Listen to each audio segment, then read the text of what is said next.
Hi, I'm Amelia, a 31-year-old new mother, navigating the beautiful yet overwhelming world of parenthood. Those first days at home with my newborn son were a blur of pure joy and utter exhaustion. While he filled our lives with happiness, the physical toll of childbirth was more challenging than I had expected. The house was in chaos, laundry was stacked up, and the dishes never seemed to leave the sink.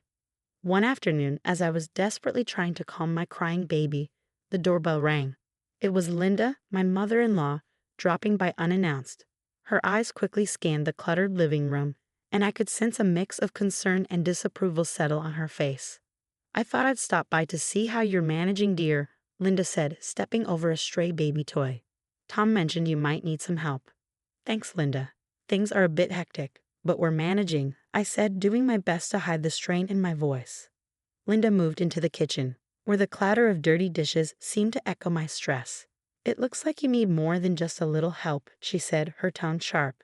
"This place is a mess. Is this how you plan to raise my grandson?" Her words cut deep, and the weight of her judgment pressed heavily on my already fragile spirit. "I'm doing the best I can," I replied defensively, clutching my son a bit tighter. Linda let out a long sigh. "Amelia, being a mother is about getting your priorities straight. Right now, it seems like you haven't prioritized anything at all." I felt anger rising, ready to respond. When Tom walked in and sensed the tension, he immediately tried to defuse the situation. "Mom, Amelia is doing an amazing job. It's been really tough with the baby not sleeping well," he said, stepping in to defend me. But instead of backing down, Linda turned to him with a cold gaze. "You need to help her understand what's at stake, Tom. It's not just about cleaning up the house. It's about responsibility. She's not living up to the family standards." Tom looked between me and his mother, clearly torn. "Mom, please, let's not do this now. Amelia is recovering, and—" "That's exactly why she needs discipline now," Linda interrupted, her voice rising. "If she learns it now, she'll manage better in the future. You can't be soft on her, Tom." For a moment, he hesitated. Then, in a voice that sounded foreign even to him, Tom said, "Maybe you're right, Mom. Maybe Amelia needs to learn the hard way." "Exactly," Linda nodded, pushing him gently but firmly toward me. "Show her that this behavior won't be tolerated." I barely had time to register what was happening before Tom's hand struck my cheek. The sharp crack echoed through the room, a horrifying sound that marked the line that had just been crossed. I held our son close, his cries blending with the pounding of my heart. "Tom, what are you doing?" I choked out through the tears, the sting of the slap far less painful than the betrayal that accompanied it. "This is for your own good, Amelia. You need to learn," Tom said, his voice hollow, eyes refusing to meet mine. The room fell silent, save for the soft whimpers of our son. Tom glanced at me, his face betraying a mixture of frustration and regret, but the damage had already been done. Linda stood firm, her expression unreadable, yet her presence unwavering in its silent approval. What should have been a supportive visit had morphed into a brutal attack on my worth as a mother and as a person. As Linda prepared to leave, she whispered something to Tom at the door. I couldn't catch it, but his troubled expression told me it wasn't words of comfort. That night, as I rocked my son to sleep, the dread that had settled over me felt suffocating. What was supposed to be a supportive family structure felt more like a tribunal, with me as the defendant on trial. As I soothed both my son and my stinging cheek, clarity began to form. This couldn't go on. Something had to change. The chaos was overwhelming, and I knew I needed a plan, a way out, not just for my safety, but for the well-being of my little boy. The house that once felt like a home now felt like a trap, set by the very people who were supposed to love and protect us. The night after Tom slapped me, manipulated by his mother Linda, I couldn't bring myself to sleep next to him. With my baby in my arms, I retreated to the nursery, the only place that had been a refuge for us in recent weeks.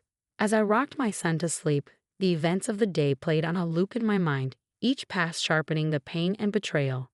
I knew I couldn't stay. The next morning, while Tom was at work and Linda was likely in her own world, I made the call. Jessica answered on the second ring. "Jess, it's me." "I need that help you offered," I said, my voice wavering between fear and determination. "Say no more, Amelia. I'll be there today with my truck. We can store your things at my place until you figure out what's next." Jessica replied, her voice steady and reassuring. The plan was simple, but it came with risks. I would pack what I could during the day, just the essentials for my son and me. Jessica would help me move everything in the evening, before Tom came home from work. I knew I couldn't face him. If I did, he might sway me with apologies or, worse, Linda might influence him again. As I packed, every tiny outfit and baby toy felt weighted with memories and what-ifs. But the echo of Tom's slap and the cold, calculating look in Linda's eyes were all the reminders I needed that staying was no longer an option. By late afternoon, most of our things were boxed up and stashed in the garage. Just as the sun began to dip, Jessica arrived, her presence a beacon of hope in one of the darkest moments of my life. "Ready?" she asked, taking in the scene, my life reduced to boxes and bags. "As ready as I'll ever be," I replied, my heart heavy but resolute. Holding my son a little tighter. We worked quickly, loading the truck with the efficiency and speed of a well-practiced team. The nursery, my sanctuary, was the last room I cleared. I took a moment there, a silent goodbye to the life I had once dreamed of building with Tom. As we drove away, I watched the house shrink in the rearview mirror, a chapter closing with a heavy yet hopeful heart. My baby slept peacefully in his seat, unaware of the change, but finally safe. This was the first night of our new life, one where fear and manipulation no longer had any place. Safe at Jessica's, the contrast between the peace I found there and the oppressive atmosphere of my own home only strengthened my resolve. It wasn't just about escaping. It was about making sure that Tom and Linda couldn't twist the narrative, couldn't hurt anyone else the way they had hurt me. I began planning, not just for my safety, but to expose the truth. I reached out to family and friends under the guise of catching up, subtly recording our conversations whenever Linda or Tom's behavior came up. Some were hesitant to speak openly, but many hadn't realized the extent of Linda's manipulation or Tom's submission to her. Over the next few weeks, I collected text messages, voicemails, and recorded calls, each piece building a clearer picture of their control. The most damning piece of evidence came when I managed to capture a video of Linda coaching Tom on how to handle me, using words that revealed her true intentions. This was about control, not concern. With everything in place, I chose the perfect moment for confrontation, a family gathering hosted by Tom's sister for her anniversary. It was a neutral space with enough family members present, some of whom had already quietly expressed discomfort with Linda's dominance in the family dynamics. On the day of the gathering, my nerves were stretched taut. I arrived with Jessica by my side, her presence a source of strength as I prepared to face them. The murmurs of greeting were distant and uneasy. Everyone could sense the tension. Tom and Linda's recent domestic issues had rippled through the family, leaving a quiet unease even among the most distant relatives. After the initial pleasantries, I knew the time was coming. I stood up, my hands trembling, but my voice steady. "I have something important to share with all of you today," I began, feeling every eye in the room lock onto me. "It's about Tom and his mother, Linda, and how their actions have not only affected me and my son, but the entire family." Tom, looking shocked and a bit panicked, tried to cut me off. "Amelia, let's not do this here," he said, his voice strained. But I pressed forward, pulling out my phone. "This is not just a personal matter," I said as I connected my phone to the Bluetooth speaker. The room grew silent, thick with tension, as the recordings played.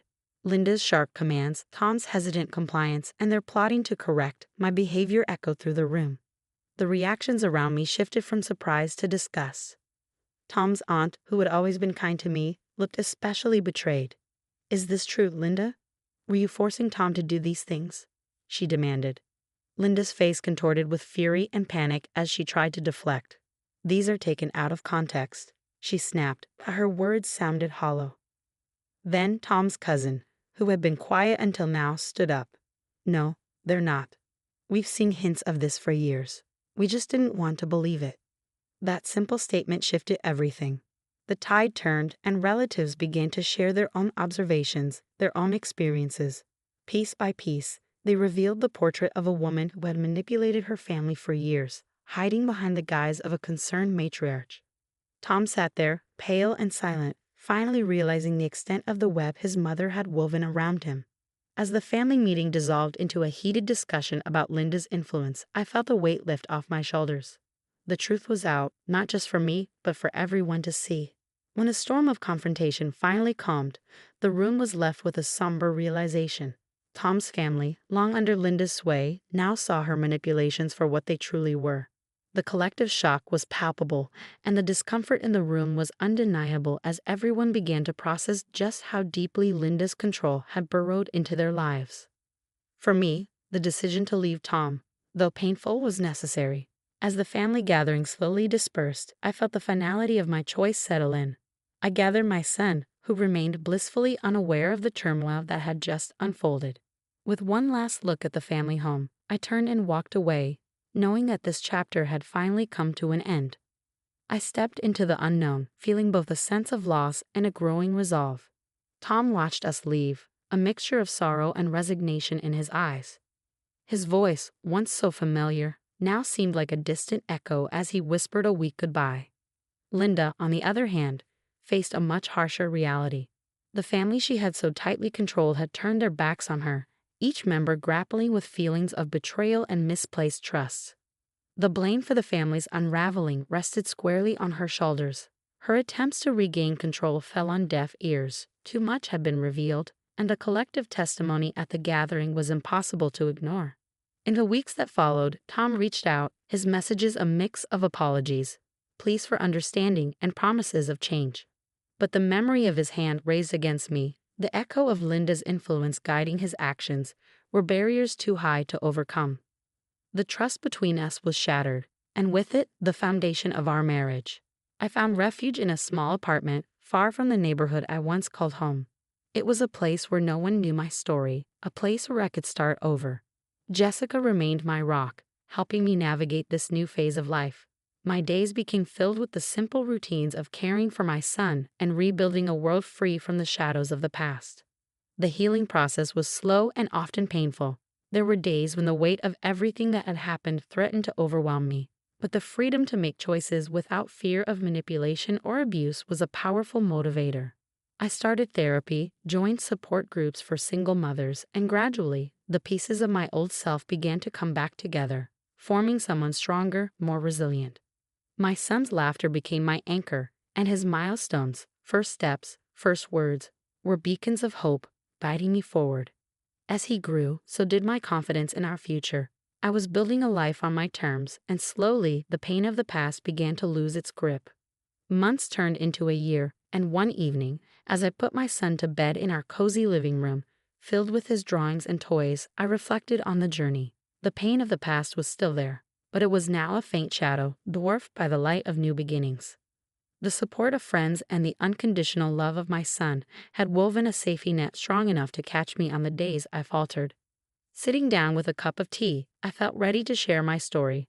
I started a blog, a space where I could speak openly about my experiences, connect with others who might be fighting their own battles against manipulation and abuse. Each post was a step away from the victim I had been and a step closer to the advocate I was becoming. As my story of resilience and courage comes to a close, I want to leave you with a question.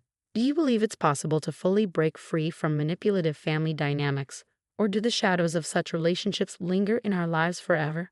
Share your thoughts and experiences in the comments. I would